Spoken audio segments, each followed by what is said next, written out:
Bismillahirrahmanirrahim. Assalamualaikum warahmatullahi wabarakatuh. Waalaikumsalam warahmatullahi wabarakatuh. Salam kedaulatan rakyat. Salam kedaulatan rakyat.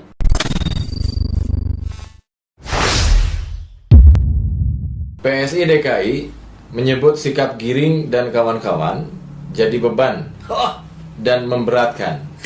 Mungkin maksudnya di Giring dan kawan-kawan tuh DPP pusat. iya, bisa jadi begitu. Iya, mau apakah karena sikap dan pernyataan yang selalu justru menjadi bumerang bagi PSI gitu ya? Bisa jadi. Itu kan saya kira mesti kita dengar dulu apa yang dimaksud. Jadi Ketua PSI DKI Jakarta Michael Victor Sianipar menjelaskan terkait seringnya DPP PSI ya turun gunung dalam menanggapi isu dan urusan Jakarta. Itu Kang. Ya. Jadi menurut dia ini PSI DKI sudah sering melakukan komunikasi dengan DPP terkait dengan masalah itu. Oke. Nah, ini PR yang tidak bisa membatasi pihak DPP, tapi pembenarannya apa katanya gitu. Ya. Karena dari DPP panggung terbesarnya memang ada di Jakarta. Betul. Gitu. Saya bisa pahami kesulitan PSI dalam meningkatkan popularitasnya. Tentu apalagi elektabilitasnya Iya. gitu. Karena kan yang dilakukan selama ini selalu blunder.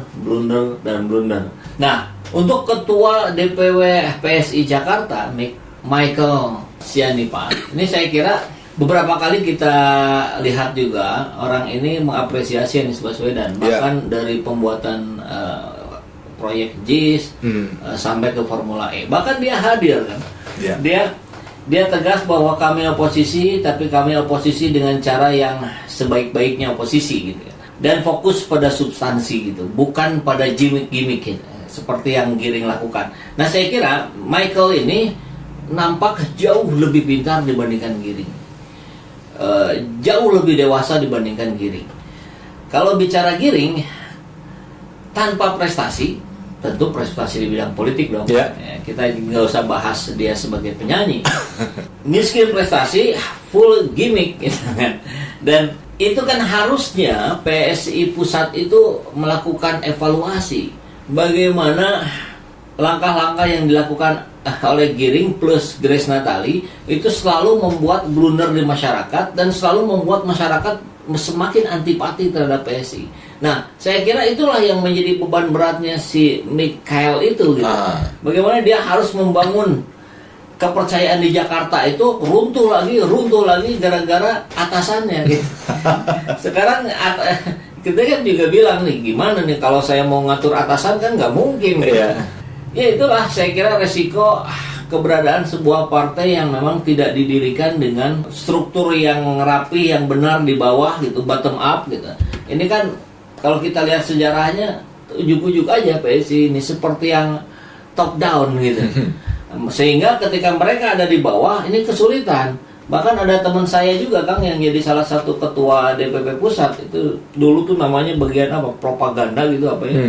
Terus sekarang diganti, kayaknya dianggap istilah terlalu berbahaya, mengerikan gitu, bisa menjadi kontraproduktif, diganti menjadi divisi edukasi apalah gitu ya. Dia pun ya sama seperti si Michael ini, dia kesulitan gitu untuk membangun narasi-narasi. Orang saya tahu, kenal persis orangnya, dia orang yang cukup kritis gitu. Tapi barangkali dia pun dibungkam di dalam gitu. Karena kebijakan-kebijakan pusat yang memang harus membela penguasa gitu. Ya, ini saya kira resiko berada di sebuah partai dengan karakter seperti itu. Jadi saran saya sih buat Michael, keluar saja lah, mundur saja dari PSI gitu. Jangan sampai Anda semakin kebingungan seperti Mongol stres itu. Mongol stres semakin stres ada di PSI gitu.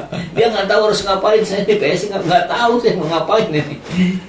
Ya, dan yang menarik ini Michael juga bilang juga PSI DKI Jakarta ini masih berusaha secara substantif dalam menanggapi isu di wilayahnya karena berhadapan dengan data dan realita di lapangan. Menarik itu. Iya, ya. Jadi yang dilakukan Michael itu harusnya itu yang dilakukan oleh Ketua PSI pusat. Itu yang harus dilakukan oleh Giring. Ini seperti bumi dan langit, tapi buminya ada di Giring, langitnya ada ketukar-tukar, kebalik-balik. Bahkan kalau kita dengar misalkan ketika si Michael ini mengapresiasi perhelatan Formula E, Giring kan di saat yang kurang lebih sama bilang, apanya yang sukses? Ya. Karena tidak berarti sukses. Ya. Loh, dia memaknai sukses itu dari mana sih gitu? Kan salah satu indikatornya keramaian, penuhnya penonton, diekspos oleh 150 lebih negara, hak siar gitu. Dan terlihat sekali ini perbedaan antara PSI pusat dengan Jakarta ya. Ya, perbedaan pendapat, perdebatan, ya, perbedaan pandangan selalu terjadi dalam tubuh partai politik ya kan. Bahkan dimanapun. Dimanapun. Ini termasuk juga di partai besar sekalipun itu, seperti PDIP. Iya, iya. Semakin besar semakin kuat itu goyangan, Iya. goncangannya. Jadi ini ada yang lucu kan, seperti kita tahu media-media melihatnya Kayak masih ada kaitan sama PSI ini? nggak ada. Kan ini PDIP. Oh berarti ada. Oh, ada. PDIP kan kakak kandungnya Oh. atau rahimnya yang melahirkan. Jadi kan publik juga melihat bahwa ada dugaan keretakan antara Megawati sama Jokowi kan, Iya, gitu. jelas itu. Nah, ini salah satu beritanya muncul nih, seperti ditayangkan di sekarang di kita ini. Ini lirikan mata Megawati ketika Jokowi bicara soal kemungkinan beda pilihan politik. Oh. Ini pewartanya agak nakal pertanyaannya. Iya. Ada Jokowi, ada Megawati, ditanya perbedaan politik. Oh, wartawannya yang mancing. Mancing ini. Saya kira Jokowi yang merespon tentang adanya perbedaan politik antara Jokowi dan Megawati yang diamini, ternyata tidak ya. Tidak ditanya sama Ditanya. media, ya Oke. tentu saja sudah pastilah jawabannya. Oh enggak, kita kan Nah. keluarga. Begitu juga ketika Mega ditanya, ya kita dari dulu kenal ya, keluarga lah baik-baik saja. Ya. Oke, ini babak baru dari agenda Jokowi menghadiri Projo Rakernas itu, yang menyebutkan bahwa di sini ada calon yang mungkin akan kita usung.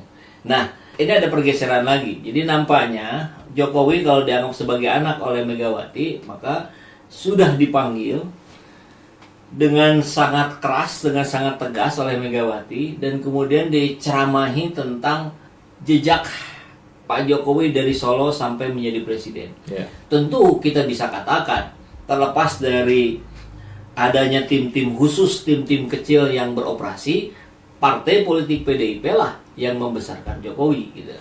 10 tahun ditambah berapa? 2 tahun sebagai Gubernur DKI Jakarta, sekian tahun menjadi wali kota Solo. Itu semua adalah buahnya PDIP.